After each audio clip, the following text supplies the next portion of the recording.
finally, I will introduce Charles Bernstein. Charles taught poetry and poetics at the University of Pennsylvania with an emphasis on modernist and contemporary art, aesthetics, and performance. He retired from Penn on June 30th, 2019.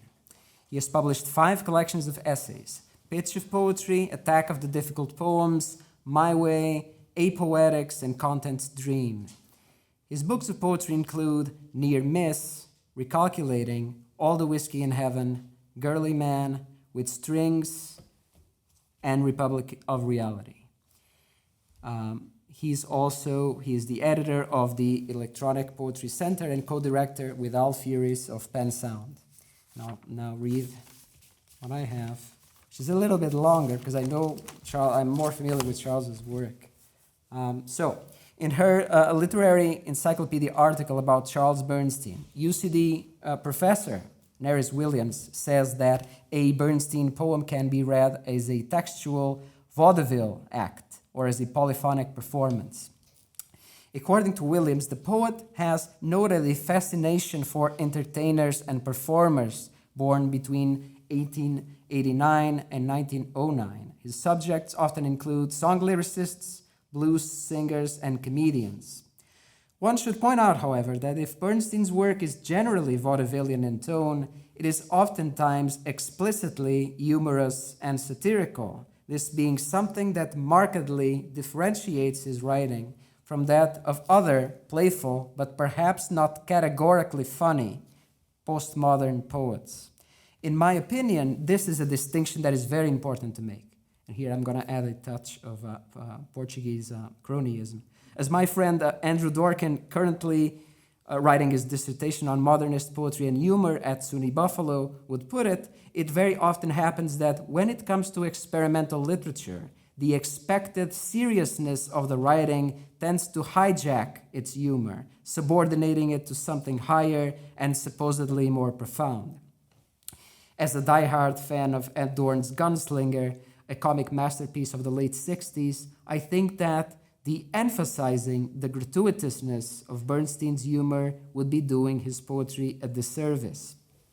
Bernstein's humor is not, that is, merely of an intellectual kind. If his poetry makes us think, it often does so by way of laughter. We laugh, therefore we think.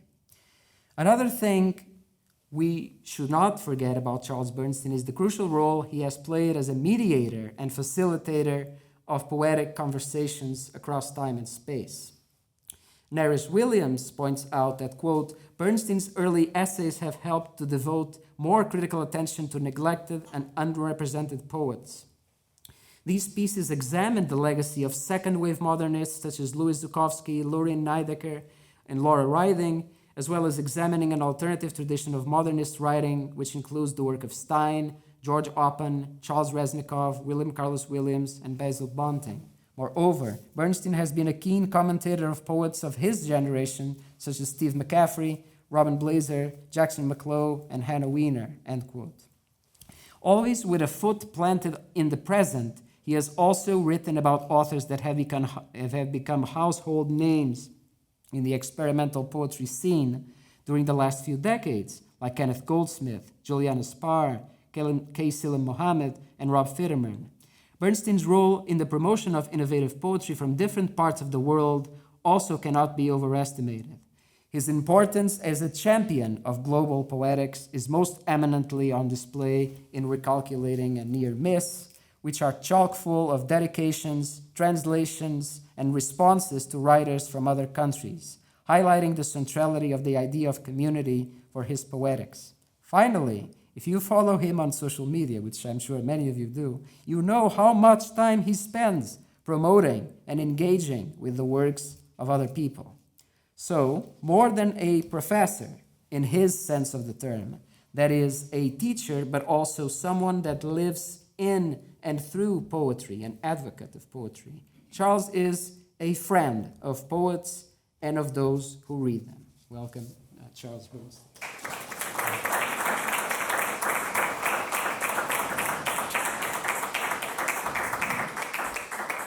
Well, it's great to be here, and thank Zhao for inviting me and wonderful introduction.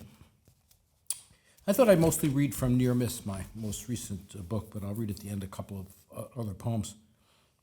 I'm interested, several of you have been here for a number of hours in this room, and I'm interested in the question of attention and what you can listen to after so much discussion and talk and hopefully wine and sandwiches, of which there's still an enormous amount left, so leave time for that as well. But here's an example of what I talk about as radical legibility, which I thought I would start with. It's called High Tide at Race Point. It's for Norman Fisher.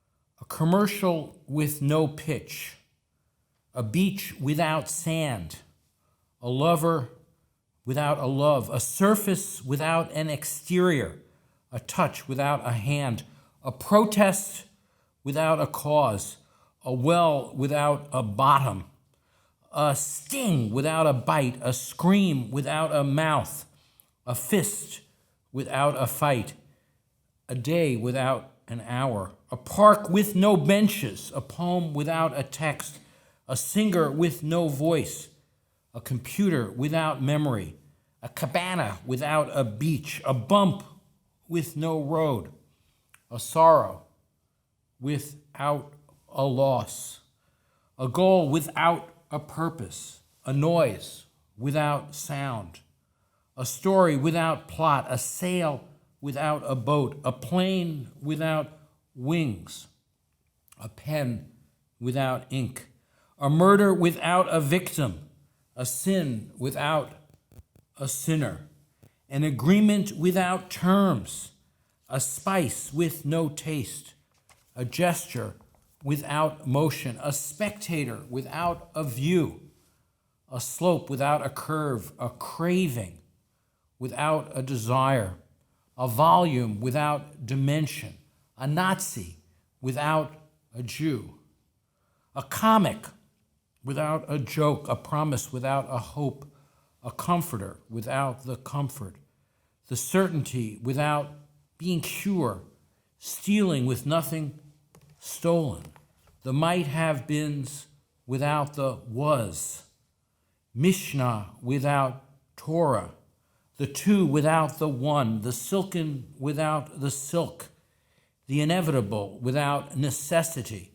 logic without interference, suddenness without change, a canyon without depth, fume without smell, determination with no objective, gel without cohesion, a cure without a disease without a trace, a mineral without a shape, a line without extension, persistence without intention, blank without emptiness, border without division, a puppet without strings, compliance without criteria, a disappointment without an expectation, color without hue, an idea without content, grief with no end.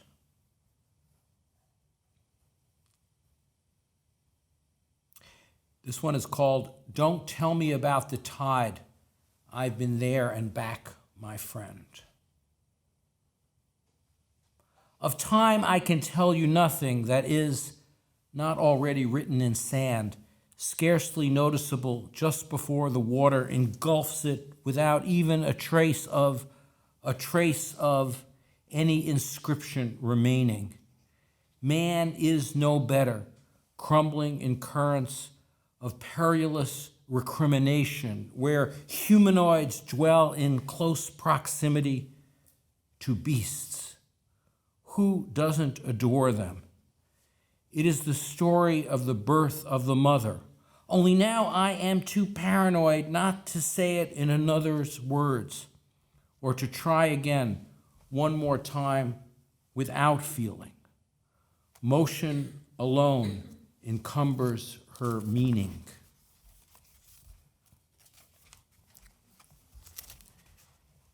This is called Corrections for Philippe Cousin.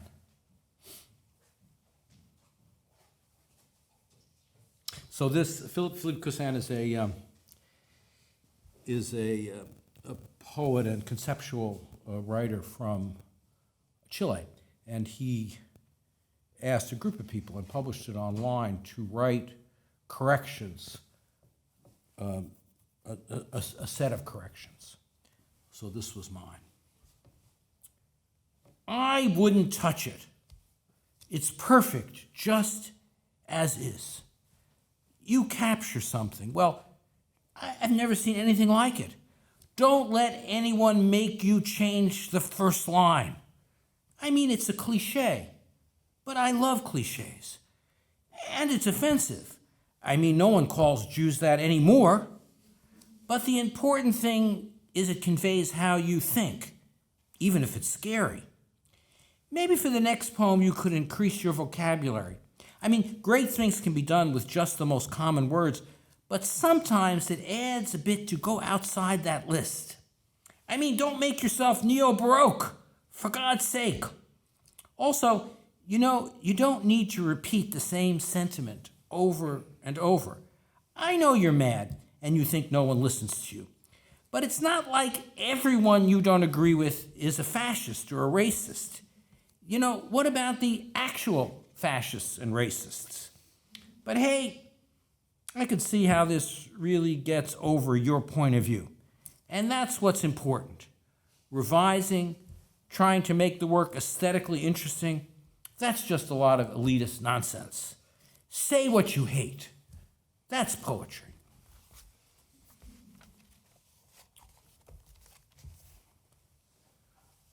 The Bluebird of Happiness.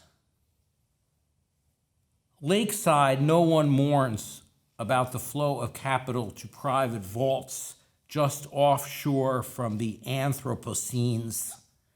Tools in the china cupboard will repair only so much damage of the damage. Lakeside, there's no time for futile regret or nursing grievances like the ICU orderly who forgets to look back. One day when I get famous, people will stop saying, "You're gonna fall and cry." It will go without saying.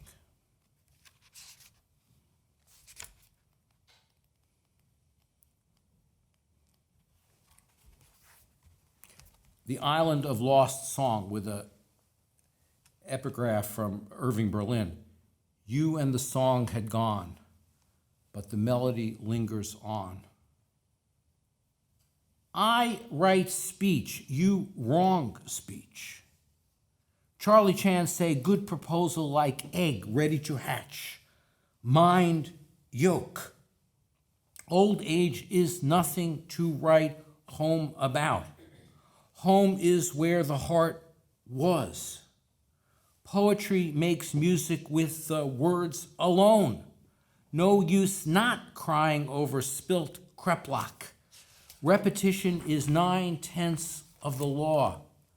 No future is so yesterday. Past perfect, future perfect, present tense. The faces in the poem are imaginary, but the feelings are fantasy. My head is bloodied and bowed. Shutters shut and shutters open, and so do prawns. I want to be not the person I am, but the one I amn't. I used to have heartstrings, but now down to one, which works all the same. It's obvious when your time is up, but it's not obvious until it happens. Maybe when you're not yourself, you're most yourself. Nothing ties me to the actual. Nothing tires me as the actual. Leap before you look, or you'll never leap at all. Poetry is a metaphor for that which has no likeness. Nothing has no likeness. In that sense, poetry is like likeness.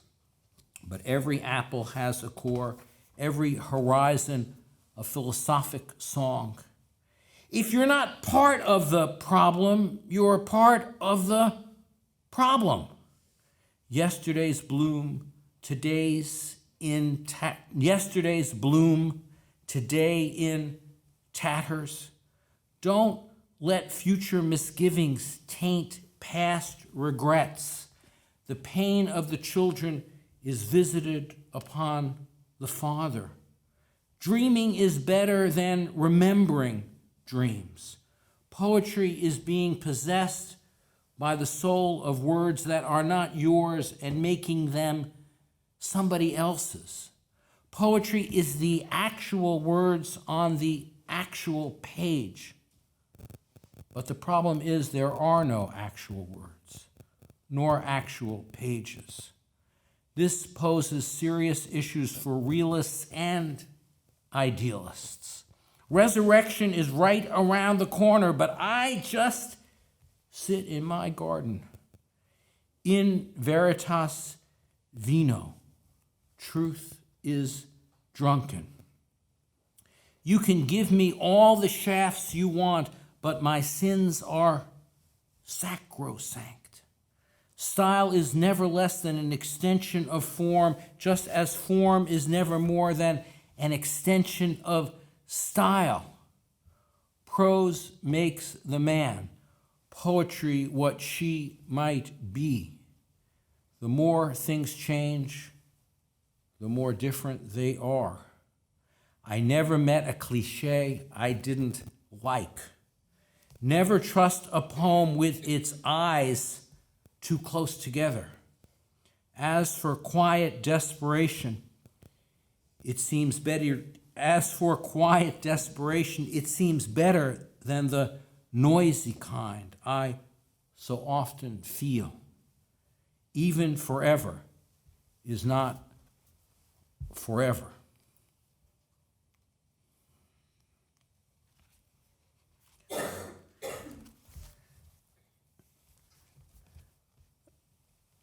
This poem is called Clank, and it's after Peter Waterhouse, the British-Austrian poet. So it's a kind of a mishmash translation, homophonic, a little bit made up and a little bit actual translation. The sirens, the estuaries, ending below the receding light, under the streets, a foreboding scent. The woods were haunted in the interior. The chirping of birds was like a screech on a blackboard, and then the tolling of the dread before the race began. Zebras, orangutans, cormorants, ravens, all on display. Ghosts defecating in the mind. Raw thought handled with cashmere gloves. You pulled back and turned your face, shuddering. Blame evaporated in the eye of the watchers, drafted in bouquets fashioned as undershirts. Each clot dissolved. On rare occasion, the child said to his child, "Tell me without words so I can awaken." But ignorance was also a form of wakening. No things are the same. The trees along the boulevards are each alien to the other, and every stone is foreign. Once its hardness settles. Man cons all between gulps of lassitude when harrowing won't give. Crosshairs, ironical lash, muslin, hovering, sweaty, sealed, corpse, actor adrift, beginning with dung and redone. The tempo, discs garbled by Prozac, is with sin, Gomorrah and Hawthorne, begrieved brickwater, Hicker isser the Dufrenden, Anorexisch, Schreindick, Woody, Neblage, Atish, Krabik, Flishig, Frushik, Indisch, Kineshik, Malakishik, Riramesh, pure Singapore. The fragmented kin, where is the not dims where? Knock. Hick is niche in this world. Hick is the wall. Here in the little giblets, a kind of kitchen, kind of hotels, kind of sneeze, kind of sauce. Given Nestroy strives to be Hugen von Hofmannsthal, King of Vienna, Berlin, Peter the Great, Nordic wine tasting, that kind of thing. Here blooms a blooming Clank. The stay is nothing, the kin nothing, gin, ding, over the world, over America, a widget found in bed with a Dummkopf. Kansas City, St. Paul, Yellowknife, buzz saws with iron pallets, Jimmy cracks and I could care less. Act 1, shh, not, quicksand, quiche, quiche, settle, caps lock, Miami, ugh, thorn, schlemiel, wham, irk, wretch, whirl, barf, purr, sauce, bomb, maul, bah, crash, roar, ache, shineware, ouch, burr, cliff, boo, amp, sewer, rap, Rubicons, a speech by Walt Disney, the Knicks off, oi, zap, I, knish, Donald Duck, had enough? What kind of duck? Austria, Berlin, then Coop, coop, free range, autopoiesis, stop it. You know the score. I've been agglutinated, the whole identity spiel. De-schooling, no fooling. But remember to put your thinking cap on and also to take it off when it gets too hot or when you need to hide. The kind that's kind, a kind, in kind, for the love of Mike, for Pete's sake. I just want to get the jump back in my jump.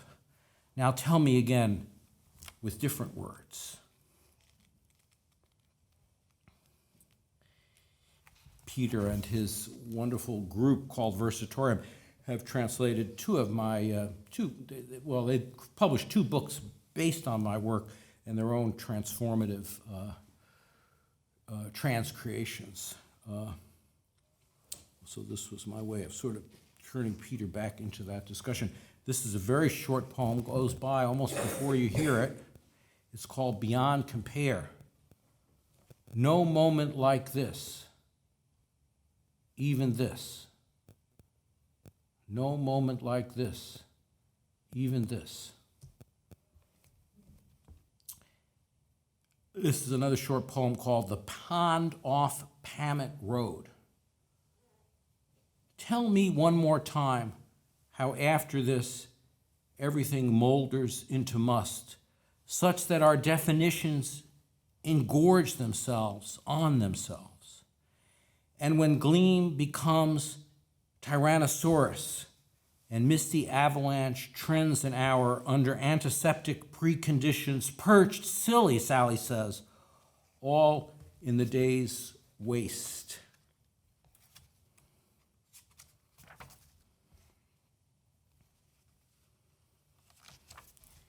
This one is called To Gonzalo Rojas. You run amok over my makeshift hut, opening delirious doors, slamming windows, crashing the skylight.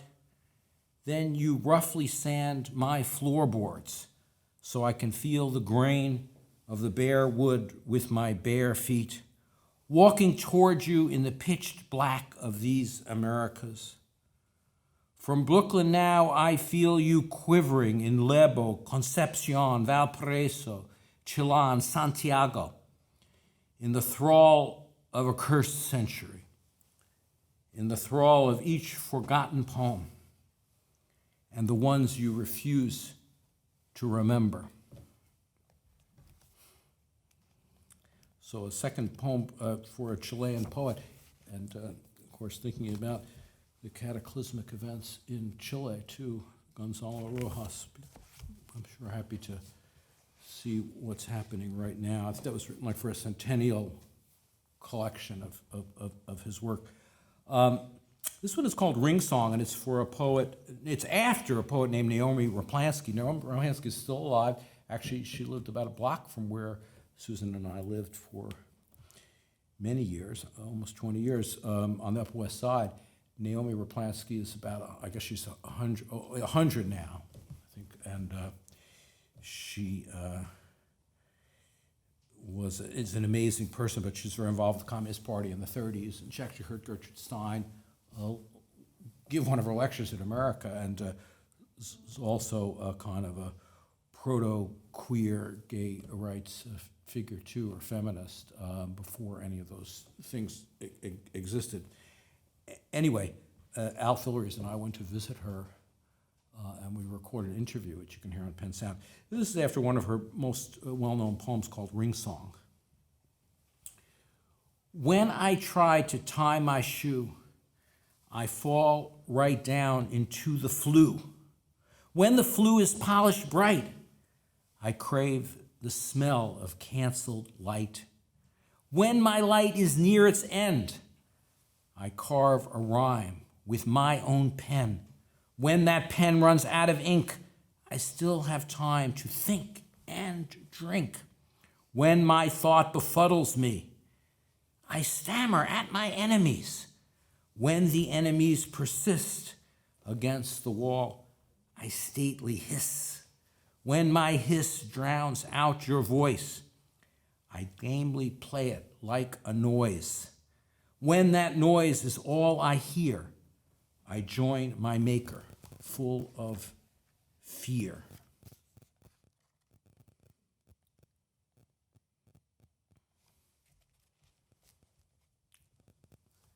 This is a short poem called Drambuie. At the restaurant we were at last night, I was pleased to see that Drambuie was on the menu. I associate that with kind of the 1950s resort drink, but it's a liqueur. I love and I like Drambuie well enough to drink, but I wouldn't normally drink Drambuie, and especially not here in Ireland. You have so much other spirits to imbibe. But I like the sound, Drambuie. It's a wonderful name. Not by train nor by foot, not by starlight's fleet of beams, not by way of forest nor by candlelight's flickering charm did I come to you or lose you, but by my own wild stumbling.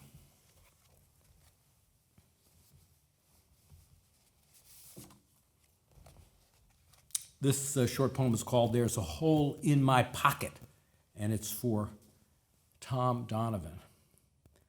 What if the mind didn't survive and only words were left?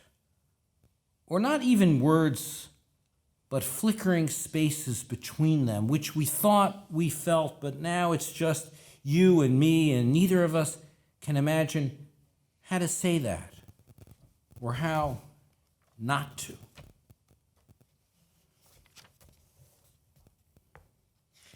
Lacrimé rerun. Oyster shells, line my way with oyster shells until the morning falls away. And when the morning comes,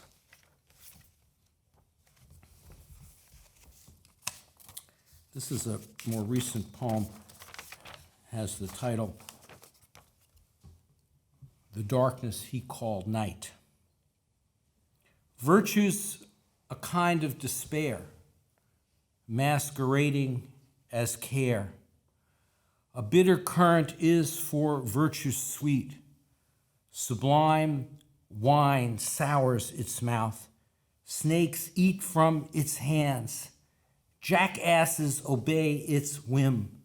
Self-nomination papers its path. Method is its M.O., holding tight to a higher love and fervently displayed empathies. Virtue's sword is truth, in love with itself, at odds with others.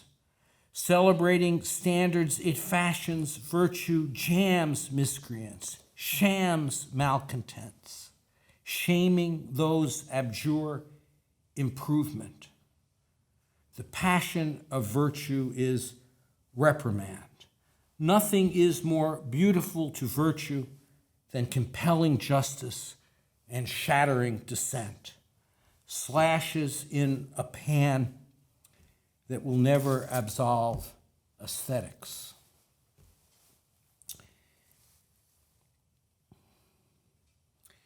As I was coming over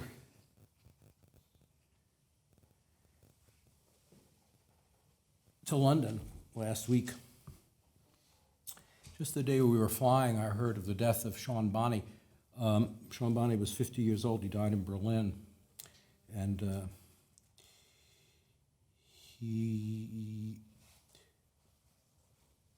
his death haunted me, as I think so many other poets who knew his work. And on the plane over that very night that I heard he died, which I think was about a week after he actually died, I wrote this poem. And I read it at the London event last week that I appeared at. But I'm going to try to read it differently now. The poem is made of regular, standard words, but I've broken it up against not only this, not just by syllables, but even against the syllables. So when I read it before, I just read it. So the first line is incandescent comets, double-cross night sky, bloodied, bull-legged, raging against the machine of our lives, as if liver were Blake's word. And lyric enunciation, demolish tapestries of feigned accommodation. I never could be that, drifting downwind, trusting nothing but dark flash of futile fissures. Death being an event not of this world, but coming, quixotic, immobile, free. But that's not actually the way the poem would read on the page, so I'm going to try it that way. In k and de sent ko mets double s cross night sky blood eid bow leg raging against mashi of our live s as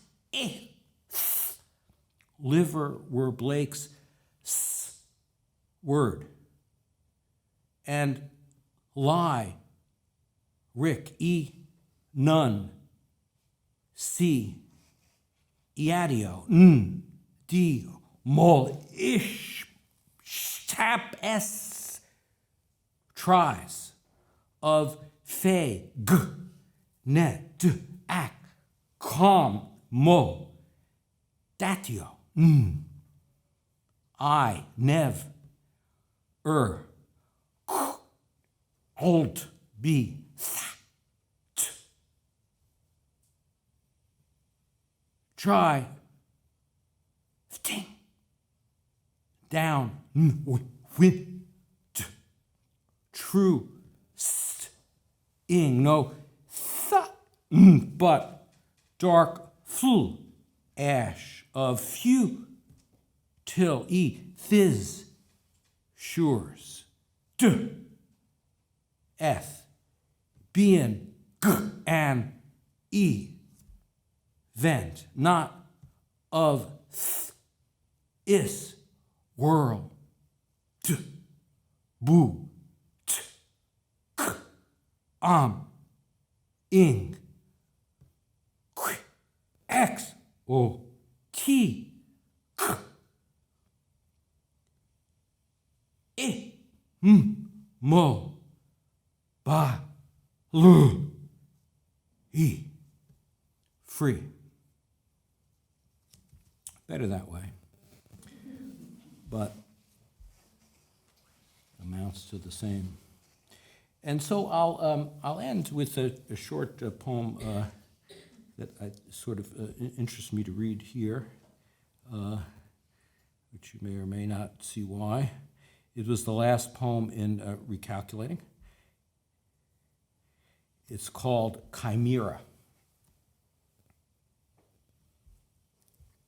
At dusk I found it silent there, and sudden caught it in my hand. It squeaked and hollered with despair, but I was young of ruthless mind.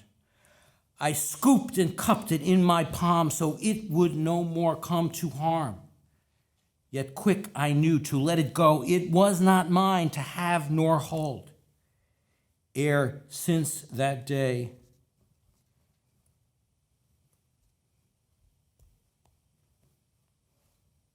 I've gathered twine to knot and glue unto a rhyme. Resign that tunes will never bind, shimmering shadows tossed in time. Thanks. And thanks again to Shao for putting this on.